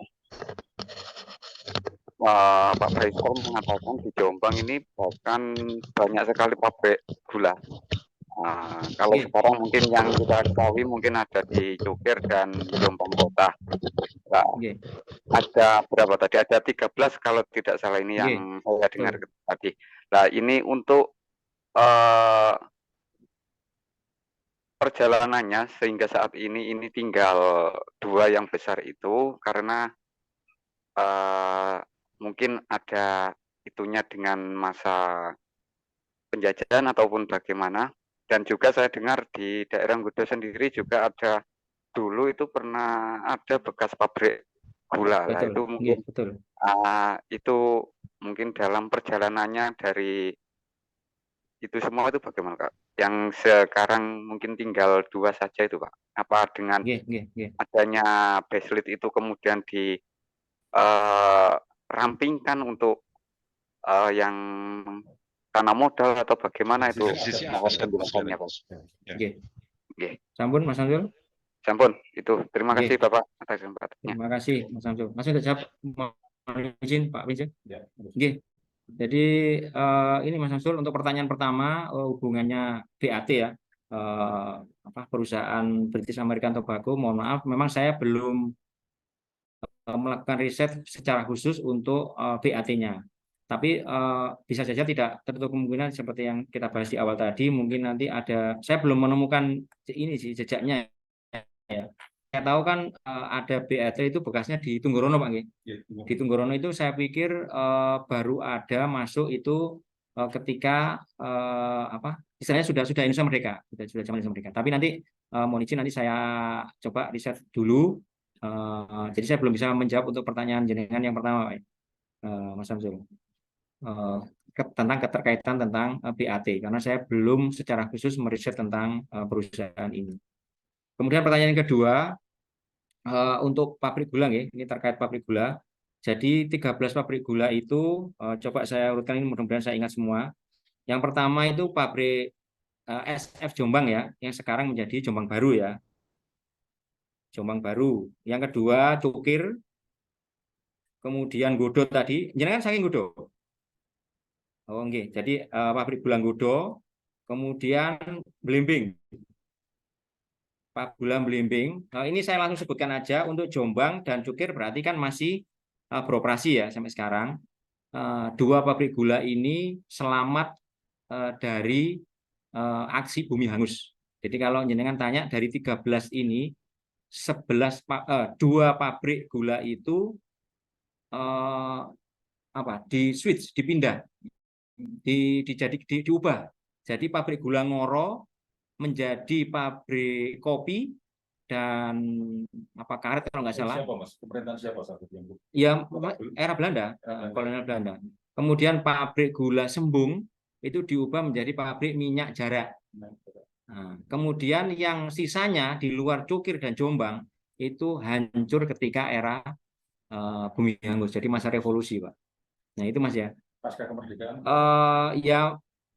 Ketika Jepang datang itu sudah ada juga, jadi mulai Jepang itu sudah nggak beroperasi, kemudian masa kemerdekaan sempat dijadikan markas pejuang, kemudian akhirnya ada agresi militer kan, supaya tidak dikuasai Belanda, kemudian dihancurkan, kecuali 2 pabrik gula yang akhirnya beroperasi sampai sekarang, yaitu Jombang dan Cukir. Jadi kemudian jenengan di sana ya, pabrik gula Nggodo sekarang itu menjadi lahannya kalau nggak salah di selatannya belakangnya Koramil kalau nggak salah Mas. Ada SD nggih. Kalau jenengan dari Nggodo mungkin ada tahu di sana. Yang lahannya SD itu adalah lahan bekasnya pabrik gula Nggodo. Kalau kita googling sekarang itu ada 2 foto udara Pak. Jadi foto aerial, jadi foto udara nggak pakai drone ya. Dulu belum ada drone. Fotonya itu tahun 1926. Itu pakai pesawat yang motret kondisi pabrik gula Gudo, itu ada 2 foto. Nah, foto yang lain itu foto-foto kondisi foto biasa gini ya. Tapi yang foto area pabriknya itu ada foto udara 2. Kemudian kita geser ke timur, ada pabrik gula Belimbing, Mas Samsul. Pabrik gula Belimbing sekarang lahannya menjadi yang sebelah utara itu kalau nggak salah lapangan apa itu ya? Ada lapangan, ada balai desa, ada SKB kalau nggak salah. Kemudian sebelah selatan jalan menjadi perkampungan. Di perkampungan itu masih ada sisa-sisanya beberapa tahun yang lalu sebelum COVID. Tim kami ke sana Pak, itu masih ada sisa-sisanya pondasinya atau apa gitu ya, gumpalan-gumpalan pondasi yang sangat besar. Itu pabrik gula Belimbing. Kemudian kita geser ke tadi ya, pabrik gula Ngoro sudah ada. Kemudian ada pabrik gula Selorejo di Mojowarno. Pabrik gula Selorejo itu sekarang lahannya menjadi bekasnya itu adalah puskesmas. Ya, puskesmas dan kantor apa itu HMWC atau apa, kemudian ada sekolahan. Itu sampai ke utara, sampai berbatasan dengan sungai. Nah, itu lahannya pabrik gula Selorejo Mojowarno. Geser ke utara, pabrik gula Mojagung, yang sekarang menjadi lahannya terminal Mojagung itu, depannya SMP 1 itu. Nah, itu di utara jalan adalah pabrik gulanya Mojagung, di sebelah selatannya jalan yang menjadi SD, SMP 1 Mojagung, Koramil, Watertoren itu adalah rumah dinas dulu, rumah dinasnya pabrik gula Mojagung. Kemudian geser ke barat, pabrik gula Peterongan. Pabrik gula Peterongan utaranya flyover sekarang atau timurnya rel itu menjadi perkampungan, Polsek Peterongan, balai desa apa itu. Kemudian ada Koramil, Polsek, UPT Pengairan. Nah, itu dulu lahannya pabrik gula Peterongan. Kemudian geser ke utara ada pabrik gula Sumombito, Mas Samsul. Pabrik gula Sumombito itu di baratnya stasiun yang sekarang menjadi puskesmas, polsek, KUA, Wilker pendidikan. Nah, itu dan perkampungan. Itu dulu lahannya pabrik gula Sumombito. Kemudian ada pabrik gula Ponen, sekarang masuk Pulau Gedang menjadi perkampungan. Kemudian di utara Berantas ada pabrik gula Ngelom, SF Ngelom, yang sekarang masuk desa apa itu yang sekarang menjadi lahannya Rumah Sakit Ploso, RSUD Ploso. Nah, itu ada yang sekarang berubah. Kalau jenengan tanya tadi kenapa hanya menjadi apa yang 2 yang selamat ya? Karena sisanya tadi hancur di era revolusi. Jadi waktu perjuangan kemerdekaan. Itu Mas Samsul ya, kira-kira jawabannya. Terima kasih. Ada yang lain, Pak? Ini Mas mungkin sedikit saja. Saya tadi belum menangkap tentang penjelasan dari jenengan terkait dengan kewilayahan. Ketika Baslit ini sudah diberikan, ketika ditetapkan tanggal 21 Oktober 19 apakah wilayahnya itu berubah? Apakah nambah atau berkurang dalam kondisi kekinian? Ini apa? Hanya tukar guling tadi 2 wilayah saja, Pak. Jadi sebelumnya itu ada wilayah Trowulan masuk Mojagung yang Jombang, kemudian Wonosalam ikut distrik Jabung yang wilayahnya Mojokerto, itu akhirnya ditukar guling. Trowulan masuk Mojokerto, Wonosalam masuk Jombang. Jadi secara umum wilayahnya masih sama seperti yang sekarang.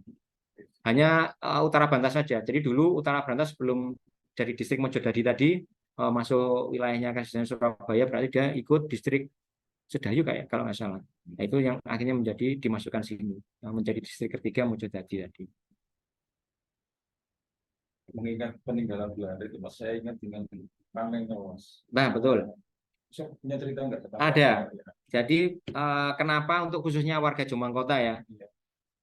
Kalau generasi Jombang yang kelahiran sepantar saya 70, kelahiran 70, 80 mungkin masih menangi namanya Jembatan Panengel dan Kali Panengel. Itu dulu ada yang bilang dari kata-kata Van Hengel. Ternyata nggak salah, Pak. Ternyata betul. Dan dokumennya sudah kami temukan sejak dokumen tahun 19 berapa itu sudah menyebut itu. Tadi bisa dibukakan, Mas. Yang batas wilayah.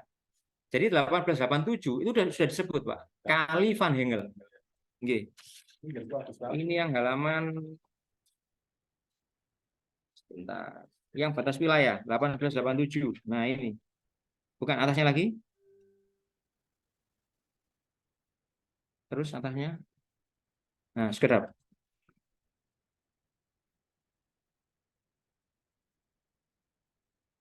Nggih, ini bisa ditemukan ada kata-kata kali Van Hengel. Bukan, yang satunya tadi.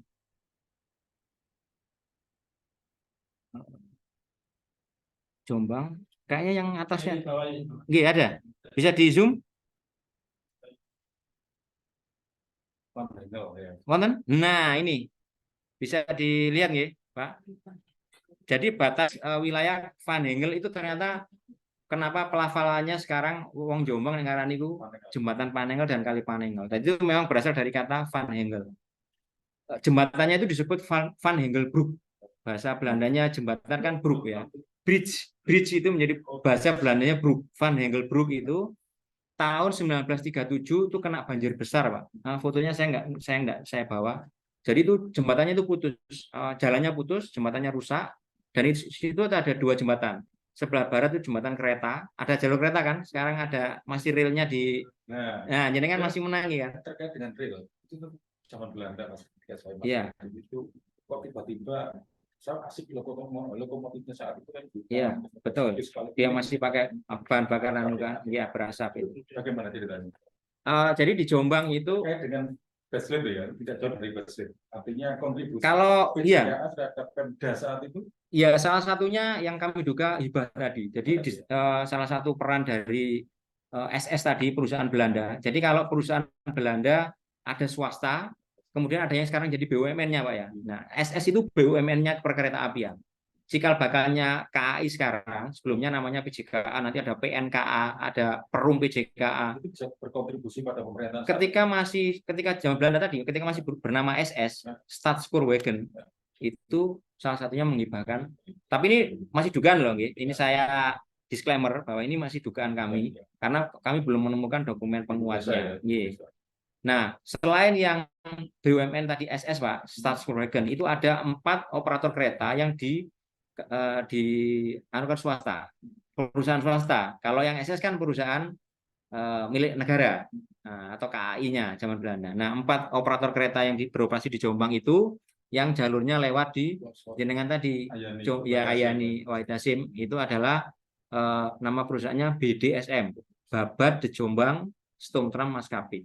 Makanya ada stasiun di yang belakang Pasar Legi itu. Nah, itu stasiunnya BDSM, jalurnya sampai Jombang sampai Ploso, Kabung, Babat.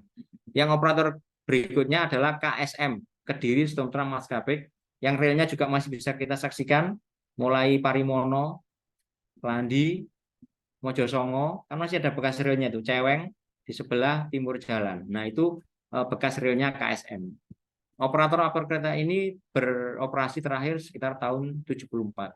Karena sudah mulai ada mobil, moda transportasi yang lebih murah dan cepat, maka dia mulai ditinggalkan, sehingga ditutup. Terus mungkin Mas narasumber sedikit tahu tentang rekrutmen dari seorang regen yang dilakukan oleh BUC maupun Belanda, kolonial.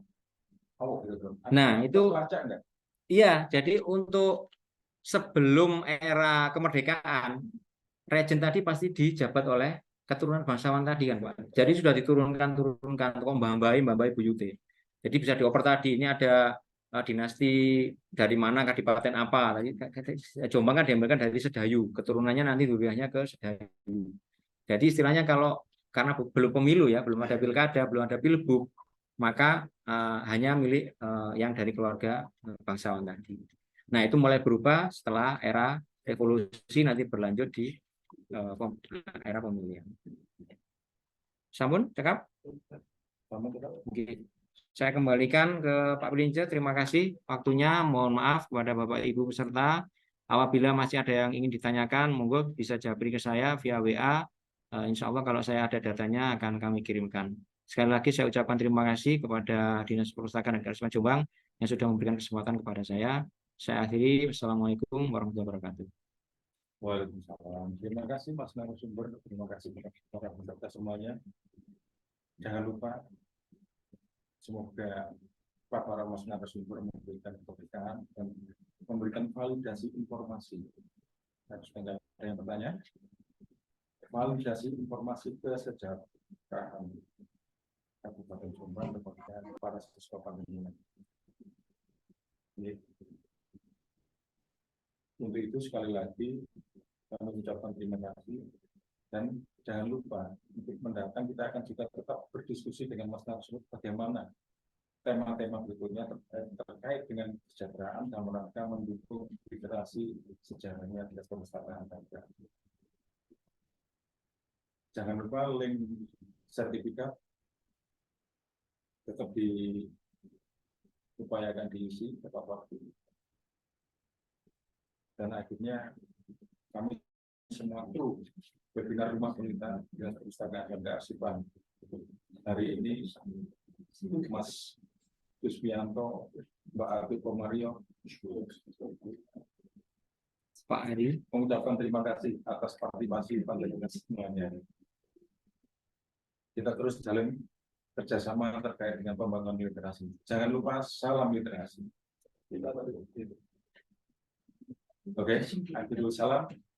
Wassalamualaikum warahmatullahi wabarakatuh. waalaikumsalam. Allahumma sholli ala Muhammad. Assalamualaikum.